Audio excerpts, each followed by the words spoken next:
সুপ্রভাত বন্ধুরা। আজ 22 জুলাই বুধবার। শুরু করছি চিন্তনের মুখবার্তা। আজকের মুখবার্তার বিশেষ বিশেষ বিভাগগুলি: আন্তর্জাতিক সংবাদ, দেশের সংবাদ, রাজ্যের সংবাদ এবং খেলার সংবাদ। আন্তর্জাতিক সংবাদ। পাল্টাপাল্টি হামলার মধ্যেও আলোচনা চলছে, জানালো যুক্তরাষ্ট্র ইরান পাল্টাপাল্টি হামলার মধ্যে কূটনৈতিক আলোচনার পথ খোলা রাখার ইঙ্গিত দিয়েছে। যুক্তরাষ্ট্র বলেছে ইরানের সঙ্গে আলোচনার দরজা এখনও খোলা। তেহরানও প্রায় একই সুরে জানিয়েছে। মধ্যস্থতাকারীদের মাধ্যমে যুক্তরাষ্ট্রের সঙ্গে বার্তা আদান প্রদান চলছে। রবিবার রাতে রুবিও বলেন, যুক্তরাষ্ট্র সবসময় কূটনৈতিক সমাধানের জন্য প্রস্তুত, তবে সেই আলোচনা হতে হবে বাস্তবসম্মত এবং এমন একটি চুক্তির ভিত্তিতে যা ইরান মেনে চলতে রাজি থাকবে। সোমবার ইরানের রাজধানী তেহরানে এক সংবাদ সম্মেলনে দেশটির পররাষ্ট্র মন্ত্রণালয়ের মুখপাত্র ইসমাইল বাঘাই জানান, সাম্প্রতিক মার্কিন হামলার পরেও মধ্যস্থতাকারীদের মাধ্যমে দুই দেশের মধ্যে কূটনৈতিক যোগাযোগ বন্ধ হয়নি। নতুন করে সহিংসতায় সোমবার ভোর রাতেও মধ্যপ্রাচ্য কেঁপে উঠেছে। এদিন ইরানের ওপর আরও এক দফা হামলার কথা জানিয়ে দিল যুক্তরাষ্ট্র। এদিকে কুয়েত বলেছে তারা তাদের আকাশ সীমায় কয়েকটি ড্রোন প্রতিহত করেছে, আর ইরানের ইসলামী বিপ্লবী গার্ড বাহিনী দাবি করেছে তারা সিরিয়ার শত্রু বাহিনীর নিয়ন্ত্রণ কেন্দ্রে হামলা চালিয়েছে। বাহরাইনের স্বরাষ্ট্র মন্ত্রণালয় জানিয়েছে তাদের বিমান হামলার সতর্কতা সূচক সাইরেন বেজে উঠেছে। নাগরিক ও বাসিন্দাদের কাছাকাছি নিরাপদ জায়গায় আশ্রয় নিতে আহ্বান জানিয়েছে। মার্কিন সেন্ট্রাল কমান্ড রবিবার গভীর রাতে ঘোষণা করেছে তারা টানা নবম রাতের মতো ইরানের ওপর দফায় দফায় হামলা শুরু করেছে। যুক্তরাষ্ট্রের ইন্ধনে হরমুজ পার হতে যাওয়া দুটি তেলবাহী ট্যাঙ্কার ধ্বংস। হরমুজ প্রণালী দক্ষিণে দুটি তেলবাহী ট্যাঙ্কারে হামলা চালিয়েছে ইসলামিক রিভলিউশনারি গার্ড। রবিবার গভীর রাতে চালানো হামলায় ট্যাঙ্কার দুটিতে বিস্ফোরণে আগুন ধরে যায়। যুক্তরাষ্ট্রের প্ররোচনায় জাহাজ দুটি একটি অনিরাপদ ও দুর্ঘটনাপ্রবণ নৌপথ দিয়ে প্রবেশ ও বের হওয়ার চেষ্টা করছিল। আইআরজিসি এক বিবৃতিতে জানায়, শিশু হত্যাকারী মার্কিন সেনাবাহিনী ওই দুটি ট্যাঙ্কারকে এমন একটি নৌপথ ব্যবহার করতে বাধ্য করেছিল যেটিকে তার আগে থেকেই অনিরাপদ ও দুর্ঘটনাপ্রবণ বলে ঘোষণা করেছে। বিবৃতিতে আরও বলা হয়, এটি আমাদের ভূখণ্ড।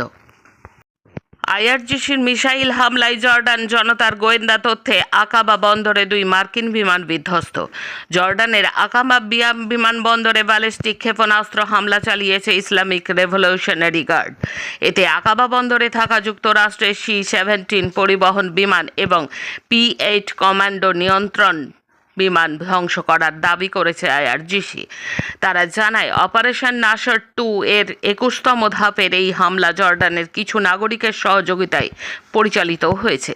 তাদের সরবরাহ করা গোয়েন্দা তথ্যের ভিত্তিতেই এর আগে আল আজরাক ঘাঁটিতে মার্কিন বাহিনীর অবস্থান করা 20টি আশ্রয় কেন্দ্র ধ্বংস এবং ডজন খানেক মার্কিন সেনা নিহত হয়েছে বলে দাবি করা হয়।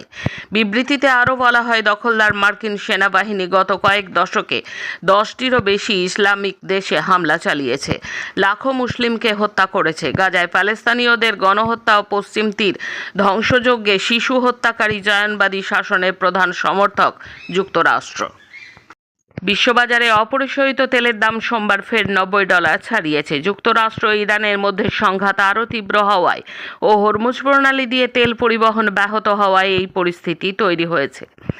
ব্রিটেনের প্রধানমন্ত্রী হয়েছেন লেবার পার্টির নবনির্বাচিত নেতা অ্যান্ডি বার্নহাম। সোমবার রাজা তৃতীয় চার্লসের কাছ থেকে সরকার গঠনের আনুষ্ঠানিক আমন্ত্রণপত্র গ্রহণের পর জাতির উদ্দেশ্যে তাঁর ভাষণ দেওয়ার কথা। আসছি দেশের খবরে। এবার দিল্লিমুখী পাঞ্জাব হরিয়ানার হাজার হাজার কৃষক আমেরিকার সঙ্গে কোনোভাবেই বাণিজ্য চুক্তি নয়। ককরোচ জনতা পার্টির বিক্ষোভকে কেন্দ্র করে উত্তাল রাজধানী দিল্লি। এরই মাঝে 2024 সালের স্মৃতি ফিরিয়ে এবার দিল্লিমুখী হাজারো কৃষক পাঞ্জাব ও হরিয়ানা থেকে দিল্লির উদ্দেশ্যে রওনা দেওয়া এই কৃষকদের আটকাতে কোমর বেঁধে নেমেছে হরিয়ানার বিজেপি সরকার। কোনোভাবে যাতে তারা রাজধানীতে পৌঁছতে না পারে তার জন্য অতীতের ছকে সিল করে দেওয়া হয়েছে শম্ভু বর্ডার। কংক্রিটের ব্লক, লোহার পেরেক ও বহুস্তরের ব্যারিকেড দিয়ে আন্তঃরাজ্য সীমান্তকে কার্যক্রম দুর্গে পরিণত করা হয়েছে। আমেরিকা আমেরিকার সঙ্গে বাণিজ্য চুক্তির প্রতিবাদে কৃষকদের এই আন্দোলন। কৃষকদের এগিয়ে যাওয়ার চেষ্টার মাঝে এক্সপ্রেসওয়েতে পুলিশ ও কৃষকদের মধ্যে মুখোমুখি অবস্থান বা উত্তেজনাপূর্ণ পরিস্থিতি তৈরি হয়। পুলিশের এই পদক্ষেপের ফলে কৃষকদের আর সামনে এগোতে দেওয়া হয়নি এবং সীমান্ত এলাকায় পরিস্থিতি উত্তপ্ত হয়ে ওঠে। একইভাবে মঙ্গলবার দিল্লিগামী পাঞ্জাবের কৃষকদের হরিয়ানা পুলিশ খানুরি সীমান্তের কাছে আটকে দিয়েছে। ছাত্র আন্দোলনের নতুন মাত্রা। প্রধানমন্ত্রীর বাড়ির সামনে ধর্ণা থেকে গ্রেফতার হলেন রাহুল গান্ধী। নিট ও প্রশ্ন ফাঁসকে কেন্দ্র করে এবার রাজধানী দিল্লিতে উত্তাপ চরমে পৌঁছল। সোমবার পরীক্ষার্থীদের ওপর পুলিশি লাঠিচার্জের ঘটনার প্রতিবাদে মঙ্গলবার একেবারে প্রধানমন্ত্রীর 7 নম্বর লোককল্যাণ মার্গের বাসভবনের সামনে গিয়ে ধর্নায় বসেন রাহুল গান্ধী, মল্লিকার্জুন খার্গে এবং প্রিয়াঙ্কা গান্ধী। সঙ্গে যোগ দেন সমাজবাদী পার্টির প্রধান অখিলেশ যাদব এবং সুপ্রিয় সুলে। এই নজিরবিহীন বিক্ষোভ থামাতে শেষ পর্যন্ত বিকেলে পুলিশ জোর করে রাহুল সহ একাধিক বিরোধী নেতাকে টেনে হিঁচড়ে বাসে তুলে আটক করে।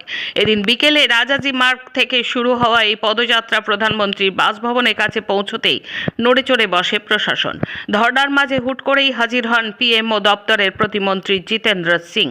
রাস্তার উপর বসেই রাহুল গান্ধীর সঙ্গে কয়েক মিনিট কথা বলেন তিনি, তবে সেই আলোচনা শেষ পর্যন্ত ব্যর্থ হয়। ককরোচ জনতা পার্টির বিক্ষোভে সংহতি জানাতে মঙ্গলবার যন্তর মন্তরে উপস্থিত ছিলেন 15 জন বামপন্থী সাংসদ।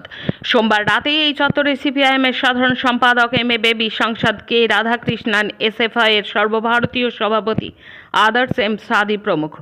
যন্তর মন্তরে বিক্ষোভকারীদের উদ্দেশ্যে দেওয়া ভাষণে সিপিআইএমের রাজ্যসভার সাংসদ জন ব্রিটাস বলেন, 2014 সালে মোদি বলেছিলেন ধর্মকে বাঁচাতে আমায় ভোট দিন। এখন উনি ধর্মের বদলে ধর্মেন্দ্র প্রধানকে বাঁচাতেই বেশি উদ্যোগী। দেখুন এর মধ্যে কতটা ফারাক। সেই কারণেই এখানে এসে আমরা সংহতি জানাচ্ছি। ব্রিটাস আরও বলেন, সোমবার বিক্ষোভকারীদের ওপর যেভাবে আক্রমণ করা হয়েছে তাতে স্বরাষ্ট্রমন্ত্রী অমিত শাহের পদত্যাগ করা উচিত। ত্রিপুরার আগরতলায় বিক্ষোভ ধর্ণা, প্রধানমন্ত্রীকে চিঠি। 2010 সালে সংসদে পাশ হওয়া মহিলা সংরক্ষণ বিল হুবহু কার্যকর করুন। এখন পরিবর্তনই একমাত্র সত্য। যন্তর মন্তরে পুলিশি বর্বরতার নিন্দায় সরব হলেন অরিজিৎ সিং সহ অন্যান্যরা।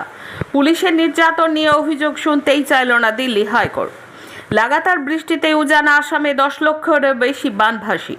রাজ্যে রাজ্যে লাগাতার বুলডোজার হামলায় ক্ষুব্ধ বিচারপতির কড়া মন্তব্য। এখন রাজ্যের খবর। কলকাতা সহ রাজ্যের 8 জায়গায় মঙ্গলবার সকালে তল্লাশি অভিযানে নামল এনফোর্সমেন্ট ডিরেক্টরেট। সূত্রের খবর, 160 কোটি টাকা প্রতারণার মামলায় এই তল্লাশি অভিযান চালানো হচ্ছে। বিশ্বজিৎ বিশ্বাস নামে এক ব্যবসায়ী ইডির নজরে। বিশ্বজিৎ বিভিন্ন নামে ব্যবসা খুলে প্রতারণা করেছেন বলে অভিযোগ। বেশি সুদে আমানতের প্রতিশ্রুতি দিয়ে রাজ্যের বাইরের বহু মানুষের সঙ্গে প্রতারণা করা হয়েছে বলে অভিযোগ। সূত্রের খবর, সরকারি প্রকল্পের সুবিধা পাইয়ে দেওয়ার নামে কোটি কোটি টাকা আত্মসাৎ করা হয়েছে বলে অভিযোগ। এই প্রতারণার ঘটনায় একটা চক্র কাজ করত বলে সূত্রের খবর। সিকিমে নির্মীয়মান এনএইচপিসি টানেল ব্যাপক ধস নেমে মৃতের সংখ্যা বেড়ে 15। এখনও সুড়ঙ্গের ভেতর অনেকের আটকে থাকার আশঙ্কা করা হচ্ছে প্রশাসনের তরফে। অন্যদিকে বিষাক্ত মিথেন গ্যাস লিক হওয়ার কারণে ও অবিরাম বৃষ্টিজনিত পরিস্থিতিতে উদ্ধার কাজ বিঘ্নিত হচ্ছে। ক্রমশ পরিস্থিতি জটিল হচ্ছে। মৃত 15 জনের মধ্যে বেশিরভাগই মালবাজার মহকুমা এলাকার বাসিন্দা। শ্রমিকদের প্রাণহানির ঘটনায় গোটা ডুয়ার্স ও উত্তরবঙ্গ জুড়ে গভীর শোকের ছায়া এবং জনমনে তীব্র ক্ষোভের সৃষ্টি হয়েছে। প্রাথমিকভাবে জানা গিয়েছে মৃতদের মধ্যে 9 জনই মালবাজার এলাকার বাসিন্দা। সোমবার দুপুরে সিকিমের নামচিতে ওই দুর্ঘটনার ভিতরে আটকে পড়েন শ্রমিকেরা। ভিতরে এখনও অনেকে আটকে আছেন বলে খবর। মিথেন গ্যাস ও ভারী বৃষ্টিপাতের জেরে উদ্ধার কাজ ব্যাহত হচ্ছে। সোমবার নামচির সামারদুং এলাকায় তিস্তা স্টেজ 6 জলবিদ্যুৎ প্রকল্পের নির্মীয়মান সুড়ঙ্গে ধস নামে। ভিতরে আটকে পড়েন বেশ কয়েকজন শ্রমিক। ধসের জেরে বন্ধ হয়ে গিয়েছে সুড়ঙ্গ মুখ। ঠাকুমার মৃতদেহ দাহের সময় চুল্লিতে ঝাঁপ দিল এক যুবক। সেখানে উপস্থিত শ্মশান কর্মীদের তৎপরতায় তাকে উদ্ধার করে হাসপাতালে ভর্তি করা হয়েছে। পরিবার সূত্রে খবর, ওই ব্যক্তি এখন সুস্থ আছেন, চিকিৎসাধীন। চাঞ্চল্যকর ঘটনাটি ঘটেছে সোমবার গভীর রাতে নদিয়ার নবদ্বীপ পৌরসভা পরিচালিত নবদ্বীপ মহাশ্মশানে।